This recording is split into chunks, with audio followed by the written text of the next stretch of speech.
ಇದರ ಡಿಸ್ಪ್ಲೇ ನೋಡ್ರಿ, ಮೊಬೈಲ್ ಥರನೇ ಇದೆ ನೋಡಲಿಕ್ಕೆ. ಇದು ಯಮಹಾ ಬೈಕಿನ ಇದು ಕನ್ಸೋಲ್. ಇದು ನೋಡಿ ಯಾವ ಥರ ಇದೆ ಅಂತೇಳಿ, ಕಲರ್ಫುಲ್ ಆಗಿದೆ ನೋಡಿ. ಇದರಲ್ಲಿ ಟೈಮ್ ತೋರಿಸ್ತಾ ಇದೆ, ಹಾಗೆ ಗೇರ್ ಎಷ್ಟನೇ ಇದರಲ್ಲಿದೆ ಅಂತ ಕೂಡ ತೋರಿಸ್ತಾ ಇದೆ. ಲುಕ್ಕು ನೋಡಿ ತುಂಬ ಚೆನ್ನಾಗಿದೆ ಮಾತ್ರ. ಫಸ್ಟ್ ಇಂಡಿಯನ್ ಹೈಬ್ರಿಡ್ ಬೈಕ್ ಅಂತ ಹೇಳಿ ಇದು. ಮೈಲೇಜ್ ಕಂಪ್ನಿಯವರು ಇದು ಮಾಡಿರೋದು 60 ಕಿಲೋಮೀಟ್ರ್ ಕೊಡುತ್ತೆ ಅಂತ ಹೇಳಿ ನೋಡಿ. ಇದು ಹಿಂದ್ಗಡೆ ಸೀಟ್ ಯಾವ ಥರ ಇದೆ ನೋಡಿ, ವಿಡ್ತ್ ಕೂಡ ಇದೆ, ಆರಾಮಾಗಿ ಕೂತ್ಕೊಳ್ಬೋದು, ಏಜ್ ಆದವ್ರು ಕೂಡ ಕೂತ್ಕೊಳ್ಬೋದು. ಲುಕ್ ನೋಡ್ರಿ ತುಂಬ ಚೆನ್ನಾಗಿದೆ. ಯಾವ ಬೈಕ್ ಅಂತ ಹೇಳಿದರೆ ಯಮಹಾ FZ ಹೈಬ್ರಿಡ್ ಅಂತ ಹೇಳಿ ನೋಡಿ. ನಾನು ಯಾವ ಪ್ಲೇಸಲ್ಲಿ ಇದರ ವಿಡಿಯೋ ಮಾಡ್ತಿದ್ದೆ ಅಂತೇಳಿ, ಸುತ್ತಲೂ ಕಾಡು ಮರ ಗಿಡಗಳ ಮಧ್ಯೆ ವಿಡಿಯೋ ಮಾಡ್ತಾಯಿದ್ದೇನೆ ನೋಡಿ.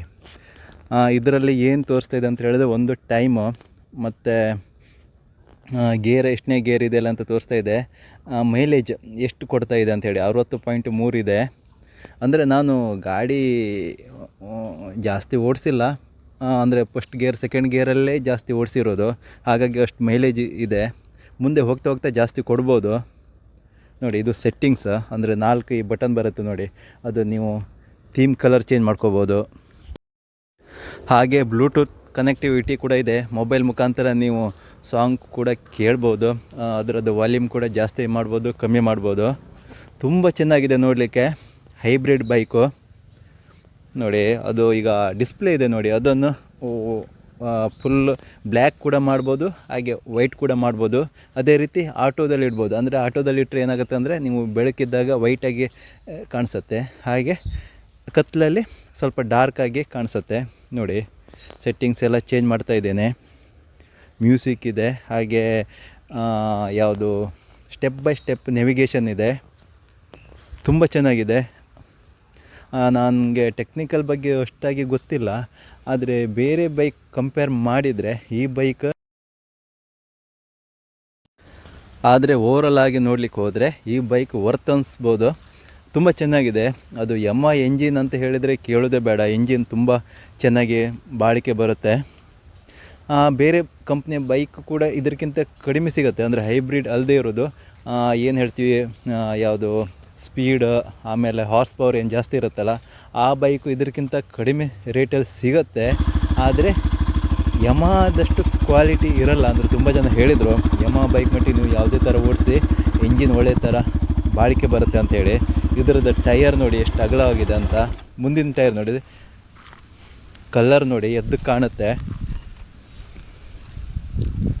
ನೋಡಿ ಯಾವ ಥರ ಇದೆ ಅಂತ, ಎಷ್ಟು ಅಗಲಾಗಿದೆ ಅಂತ. ಎದುರುಗಡೆ ಟೈರ್ಗಿಂತ ಹಿಂದಿನಗಡೆ ಟೈರ್ ತುಂಬ ಅಗಲವಾಗಿದೆ, ನೋಡಲಿಕ್ಕೂ ತುಂಬ ಚೆನ್ನಾಗಿ ಕಾಣಿಸುತ್ತೆ. ಮತ್ತು ನಿಮ್ಮ ಓಲ್ಡ್ ಏಜ್ ಅಂದರೆ ಯಾರು ತಂದೆ ತಾಯಿನೂ ಕೂರಿಸ್ಕೊಂಡು ಆರಾಮಾಗಿ ಹೋಗ್ಬೋದು, ಯಾಕಂದರೆ ಸಿಟ್ಟಿಂಗ್ ಪೊಸಿಷನ್ ಇದೆಯಲ್ಲ ಹಿಂದ್ಗಡೆ, ಅದು ತುಂಬ ಚೆನ್ನಾಗಿದೆ. ಬೇರೆ ಬೈಕ್ ಆದರೆ ಅಂದರೆ ಹೈಟಾಗಿರುತ್ತೆ, ಅದರಲ್ಲಿ ಅಷ್ಟು ಕೂತ್ಕೊಳ್ಳಿಗೆ ಸರಿಯಾಗಲ್ಲ.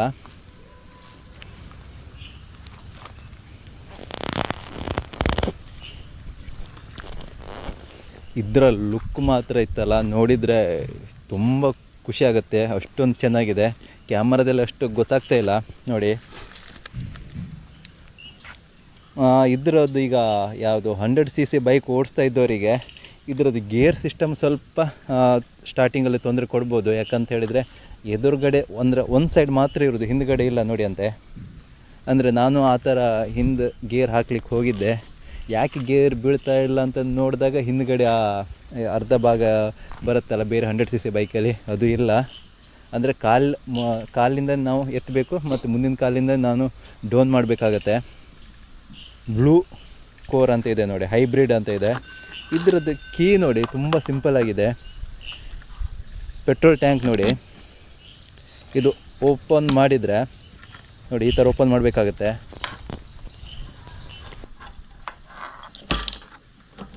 ನೋಡಿ ಓಪನ್ ಮಾಡಿದರೆ ಈ ಥರ ಕಾಣಿಸುತ್ತೆ.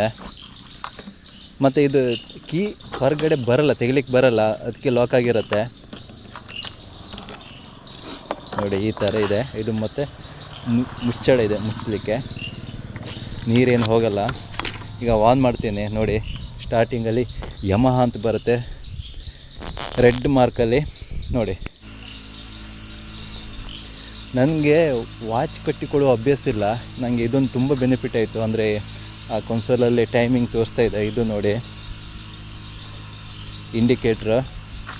ಎದುರುಗಡೆ ನೀವು ಇಂಡಿಕೇಟ್ರ್ ಅಬ್ಸರ್ವ್ ಮಾಡಿದ್ರಾ, ಹೊರಗಡೆ ಕೊಟ್ಟಿಲ್ಲ. ಇದಕ್ಕೆ ಟ್ಯಾಂಕ್ ಇದೆ ನೋಡಿ, ಅದಕ್ಕೆ ಕೊಟ್ಟಿದ್ದಾರೆ ನೋಡಿ, ಹೊರಗಡೆ ಕೊಟ್ಟಿಲ್ಲ. ಇದಕ್ಕೆ ಎದುರುಗಡೆ ಏನಿದೆ ನೋಡಿ, ಇದೆ ಇಂಡಿಕೇಟ್ರ್ ಕೊಟ್ಟಿದ್ದಾನೆ. ಲುಕ್ ಮಾತ್ರ ಸ್ಟೈಲಿಶ್ ಆಗಿದೆ. ಕಾಲೇಜ್ ಮಕ್ಕಳಿಗೆ ಹೇಳಿ ಮಾಡಿಸಿದಂಥ ಬೈಕ್ ಇದು. ಬಟ್ ಒಂದೇ ಸಲ ಸ್ಪೀಡ್ ತಗೊಳ್ಳೋದಿಲ್ಲ ಈ ಬೈಕು, ಅದೊಂದು ಸ್ವಲ್ಪ ಕಡಿಮೆ ಇದೆ. ಟೆಕ್ನಿಕಲ್ ಅಷ್ಟು ನಾನು ಇಲ್ಲ, ಮೊದಲು ಸ್ಟಾರ್ಟಿಂಗಲ್ಲಿ ಹೇಳಿದ್ದೆ, ಅದು RPM ಏನು ಬರುತ್ತಲ್ಲ, ಹಾರ್ಸ್ ಪವರು, ಅದು ಸ್ವಲ್ಪ ಕಡಿಮೆ ಇದೆ. ಬಟ್ ಓವರಾಲ್ ನಿಮಗೆ ಮೈಲೇಜ್ ಬೇಕು, ಹಾಗೆ ಸ್ಟೈಲಿಶ್ ಬೇಕು, ಇಂಜಿನ್ ತುಂಬ ವರ್ಷ ಬಾಳಿಕೆ ಬರಬೇಕು ಅಂತ ಹೇಳಿದರೆ ಯಮಹ ಬೈಕ್ ಹೇಳಿ ಮಾಡಿಸಿದಂಥ ಬೈಕ್ ಇದು.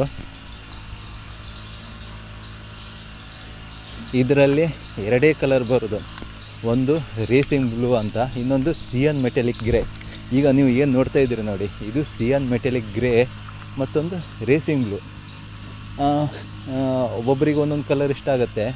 ಆದರೆ ನನ್ನ ಪ್ರಕಾರ ನೀವು ರೇಸಿಂಗ್ ಬ್ಲೂಕ್ಕಿಂತ ಸಿಯಾನ್ ಮೆಟಾಲಿಕ್ ಗ್ರೇ ತೊಗೊಂಡ್ರೆ ತುಂಬ ಚೆನ್ನಾಗಿ ಕಾಣುತ್ತೆ. ಶೋರೂಮಲ್ಲಿ ನೀವು ವಿಡಿಯೋಲೆಲ್ಲ ನೋಡ್ತೀರಲ್ಲ ಯೂಟ್ಯೂಬಲ್ಲಿ, ಅದರಲ್ಲಿ ನೋಡಿದಾಗ ರೇಸಿಂಗ್ ಬ್ಲೂನೇ ಸ್ವಲ್ಪ ಚೆನ್ನಾಗಿ ಕಾಣುತ್ತೆ. ಆದರೆ ನೀವು ಲೈವ್ ಆಗಿ ನೋಡಿದಾಗ ಅಷ್ಟೊಂದು ಚೆನ್ನಾಗಿ ಕಾಣಲ್ಲ. ಇನ್ನು ಅವ್ರವರಿಗೆ ಬಿಟ್ಟದ್ದು, ಕೆಲವರಿಗೆ ಕೆಲವೊಂದು ಬಣ್ಣ ಅವ್ರಿಗೆ ಇಷ್ಟ ಆಗುತ್ತೆ. ನೋಡಿ, ಸೆಕೆಂಡ್ ಗೇರಲ್ಲಿದ್ದೇನೆ. ಟೋಟಲ್ 456 ಕಿಲೋಮೀಟ್ರ್ ಆಗಿದೆ. ಇದಕ್ಕೆ 61 ಕಿಲೋಮೀಟ್ರ್ ಮೈಲೇಜ್ ಕೊಟ್ಟಿದೆ. ಅದು ಫಸ್ಟ್ ಗೇರ್ ಸೆಕೆಂಡ್ ಗೇರಲ್ಲಿ ಜಾಸ್ತಿ ಓಡಿಸಿ. ಇನ್ನು ನೀವು ಹೈವೇಯಲ್ಲಿ ಓಡಿಸ್ತೀರ ಅಂತ ಹೇಳಿದರೆ ಖಂಡಿತವಾಗಿ ಇದು 65 ಕಿಲೋಮೀಟ್ರ್ ಕೊಡುತ್ತೆ. ನಾನು ತುಂಬ ವೀಡಿಯೋಸಲ್ಲೆಲ್ಲ ನೋಡಿದ್ದೆ, ನಾನು ಅದರಲ್ಲಿ 65 ಕೊಟ್ಟಿರೋದು ಕೂಡ ಮೆನ್ಷನ್ ಮಾಡಿದ್ದಾರೆ.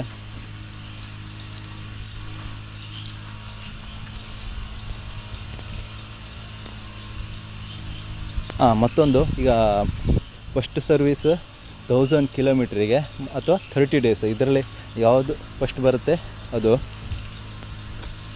ಅಂದರೆ ಈಗ 30 ಡೇಸ್ ಆಗಿಲ್ಲ, ನಿಮಗೆ 20 ಡೇಸಲ್ಲೇ 1000 ಕಿಲೋಮೀಟ್ರ್ ಹತ್ರ ರೀಚ್ ಆಗಿದ್ದೀರ ಅಂತ ಹೇಳಿದರೆ ಸರ್ವಿಸ್ ಕೊಡಬೇಕಾಗತ್ತೆ. ಆ ಟೈಮಲ್ಲಿ ಯಾಕೆ ಸರ್ವಿಸ್ ಕೊಡಬೇಕಂತ ಹೇಳಿದರೆ, ಇದರಲ್ಲಿ 10 ಇಯರ್ ವಾರಂಟಿ ಕೊಟ್ಟಿದ್ದಾನೆ. ಆ ವಾರಂಟಿ ನಿಮಗೆ ಬೇಕಂತ ಹೇಳಿದರೆ ಆ ಟೈಮ್ ಒಳಗೆ ನೀವು ಸರ್ವಿಸ್ ಕೊಡಬೇಕಾಗತ್ತೆ. ಇಲ್ಲಾಂದರೆ ಕ್ಲೈಮ್ ಆಗದೇ ಇರುವ ಚಾನ್ಸಸ್ ಕೂಡ ಇದೆ. 10 ಇಯರಿಗೆ ಕೇವಲ 2500 ಎಕ್ಸ್ಟ್ರಾ ಪೇ ಮಾಡಬೇಕಾಗತ್ತೆ ನೀವು. ಬಟ್ ನಾನು ಇದು ಹೊಸದಾಗಿ ಹೈಬ್ರಿಡ್ ಇರೋದ್ರಿಂದ ನಾನು 10 ಇಯರಿಗೆ ಅಪ್ಲೈ ಮಾಡಿದ್ದೆ.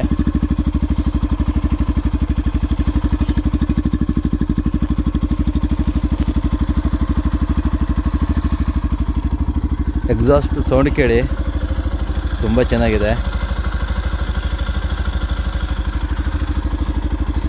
ನೀವು ಪ್ರೈಸ್ ಜಾಸ್ತಿ ಆಯಿತು ಅಂತ ಹೇಳಿ ಆ ಬೈಕನ್ನು ಈ ಬೈಕನ್ನು ಸೆಲೆಕ್ಟ್ ಮಾಡದೆ ಬೇರೆ ಬೈಕ್ ಸೆಲೆಕ್ಟ್ ಮಾಡೋದಕ್ಕಿಂತ ಈ ಬೈಕನ್ನು ಸೆಲೆಕ್ಟ್ ಮಾಡೋದು ಒಳ್ಳೆಯದು ನನ್ನ ಪ್ರಕಾರ. ಯಾಕಂತ ಹೇಳಿದರೆ ಒಂದು ಮೈಲೇಜ್ ಕೊಡುತ್ತೆ.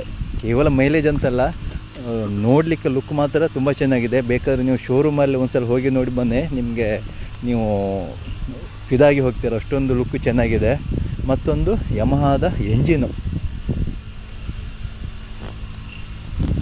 ಡೀಸೆಂಟ್ ಆಗಿರುವಂಥ ಬೈಕು. ಒಂದೊಂದು ಶೋರೂಮಲ್ಲಿ ಒಂದೊಂದು ಪ್ರೈಸ್ ಹೇಳ್ತಾರೆ. ಸ್ವಲ್ಪ ಕೆಲವೊಂದು ಶೋರೂಮಲ್ಲಿ ಪ್ರೈಸ್ ಕೇಳಿಕೊಂಡು ನಿಮಗೆ ಎಲ್ಲಿ ಕಡಿಮೆ ಅನಿಸುತ್ತೆ ಎಲ್ಲ ಬೈ ಮಾಡಿ. ನನಗೆ ಒಂದು ಕಡೆ 195 ಅಂತ ಹೇಳಿದರು. ಅದಕ್ಕೆ ನಾನು ಬೇರೆ ಕಡೆಯೆಲ್ಲ ವಿಚಾರಣೆ ಮಾಡಿದಾಗ ಸ್ವಲ್ಪ ಪ್ರೈಸ್ ವೇರಿಯೇಷನ್ ಗೊತ್ತಾಯಿತು. ಹಾಗಾಗಿ ಇನ್ನೊಂದು ಕಡೆ ತುಂಬ ಕಡಿಮೆ ಸಿಕ್ತು. 1,92,000 ಏನೋ ಸಮಥಿಂಗ್, 92,300 ಏನು ಬಂತು. ಅಂದರೆ 3,000 ಹತ್ತಿರ ಪ್ರೈಸ್ ಕಮ್ಮಿ ಆಯ್ತು ನನಗೆ. ಹಾಗಾಗಿ ಆ ಶೋರೂಮಲ್ಲಿ ಬೈ ಮಾಡಿದೆ ನಾನು. ಲುಕ್ ಮಾತ್ರ ತುಂಬ ಚೆನ್ನಾಗಿದೆ ರೀ. ಲುಕ್ಕಿಗೆ ನೀವು ಇದಾಗಿ ಹೋಗ್ತೀರಾ. ಅದ್ರಾಗೂ ಮೈಲೇಜ್ ನೀವು ಲೈವಾಗಿ ನೋಡಿದ್ರಾ. ಹಾಗೆ ನಾನು ಬೈಕ್ ಓಡಿಸಿ ಅದರದ್ದು ಪರ್ಫಾರ್ಮೆನ್ಸ್, ಅಂದರೆ ಹೈವೇಲೆಲ್ಲ ಬೈಕ್ ಓಡಿಸಿ ಅದರ ಪರ್ಫಾರ್ಮೆನ್ಸ್ ನಾನು ಮುಂದಿನ ವೀಡಿಯೋದಲ್ಲಿ ಹೇಳ್ತೇನೆ. ಇಷ್ಟ ಆದರೆ ಲೈಕ್ ಮಾಡಿ, ಶೇರ್ ಮಾಡಿ, ಕಮೆಂಟ್ ಮಾಡಿ, ಬೇರೆಯವರಿಗೂ ಶೇರ್ ಮಾಡಿ.